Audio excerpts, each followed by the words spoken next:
6. Oh.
Doug?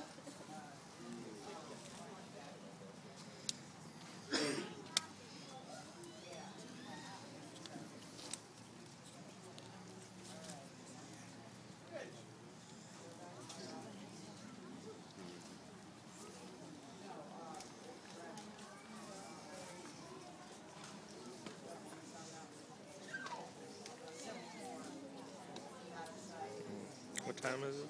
Oh, they're getting ready.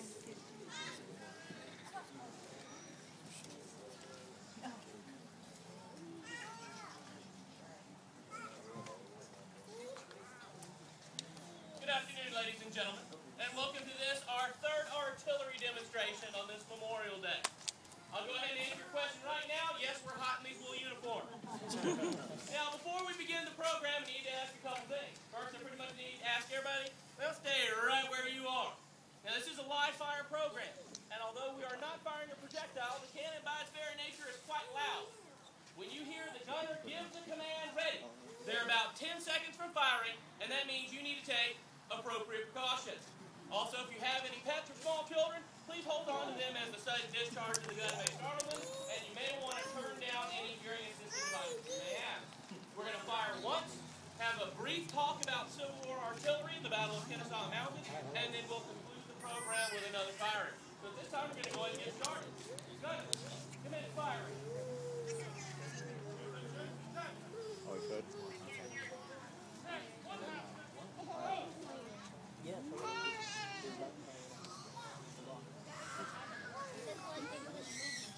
Put the earpiece back in and get it so that down. But you can have it on. That's in a close room.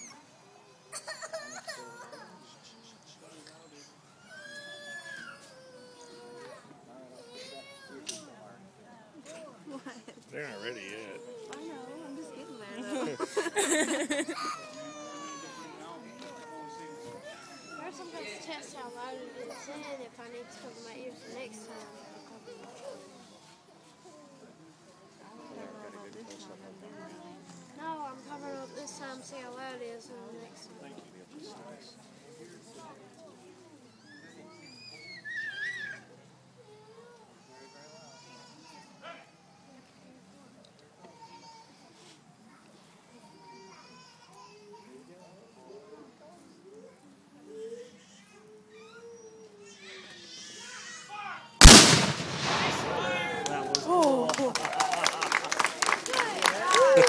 Can you imagine a row of those things? That was a half charge. Had we been firing a full pound of powder in addition to the projectile, the gun would have been louder, would have jumped back a couple feet. Well, again, let me welcome you to this Memorial Day here at Kennesaw Mountain National Battlefield Park. Now, what we have here in front of you today is what's called a gun detachment. We have a cannon, a limber, another limber, and a caisson. Now, the limbers and caissons are all ammunition wagons. Now, the way the cannon is moved, you attach the gun up to the limber, and it's all pulled by 6 horses. Then with the limber and caisson, it's pulled with an additional 6 horses. So just what you see on this field takes 12 horses to move it from point A to point B. Now, we are dressed in the uniform of the Army of the United States of America, and with him, General William T. Sherman had 254 Mountain, once you add in the roughly 180 cannons of the Confederates, could be heard as far away as Atlanta as they rumble in the background on June 27, 1864. Now, during the Battle of Kennesaw Mountain, right now, you and I are in a very precarious spot because we are right between the lines. There were no cannons here during the battle, right on this spot, because the Union Army is just across what is now Old Highway 41. The Confederates are just a little ways up the trail, about 20 yards up the trail, is where their pickets are in June of 1864. Now, once you leave this area, though, the cannons you see in this park are where there were cannons during the war. They are original cannons, which is why we ask you not to climb on them, and around them, you have all of the original earthworks and trenches, which is why we ask you not to climb on them, because those were either dug by a slave and then improved by a soldier, or they were dug just by a soldier. Now, when you see the cannons in the park, as you tour the park, you're going to see two kinds of cannons. You're going to see the green tubed cannons and the black tubed cannons. Now, the green tubed cannons, you're going to see more of those. Now, the reason why they're green is because that barrel is made out of bronze. And when the bronze sits out in the weather, it does what's called patinaing. It actually helps protect the metal.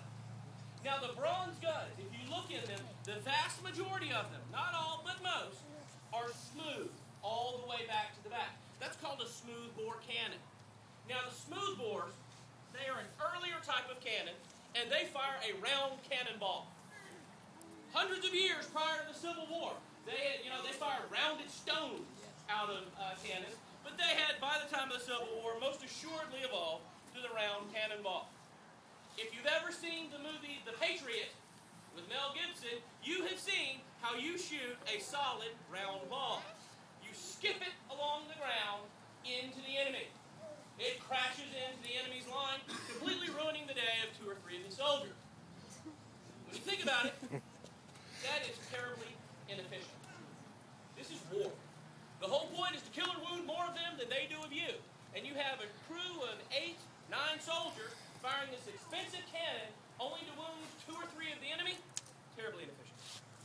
So military mind said, okay, the solid shot's very good for knocking things down, but when we're shooting at people, we got to come up with something different. And they came up with this. This is called a shell. It is literally a shell of a cannonball. It's a hollowed out cannonball. In it, it's full of gunpowder. Here in the nose, you have a fuse. When the powder bag ignites, flame wraps around the cannonball and ignites the fuse. While it's flying, it's burning. The idea is to burst this at about head height in front of the enemy's troops.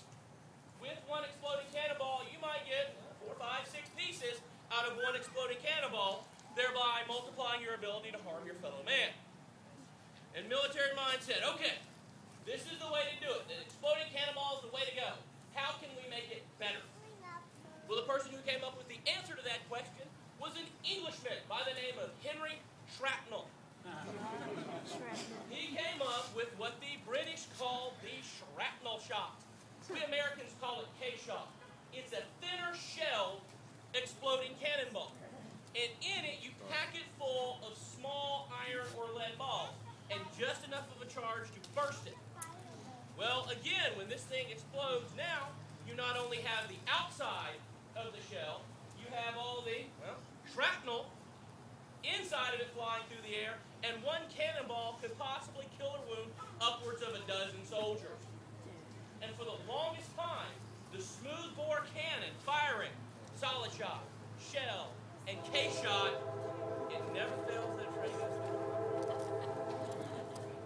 Firing all those things was the king of the battlefield. By the way, what you hear behind me, that is the reason why we had the Battle of Kennesaw Mountain. That rail line is still the main rail artery from Atlanta to Chattanooga. The north needs a supply line coming from Chattanooga. The south needs a supply line coming from Atlanta. The south puts cannons up on top of Kennesaw Mountain. That's your chunk of railroad right there. Perfect timing. Now, as we approach the Civil War,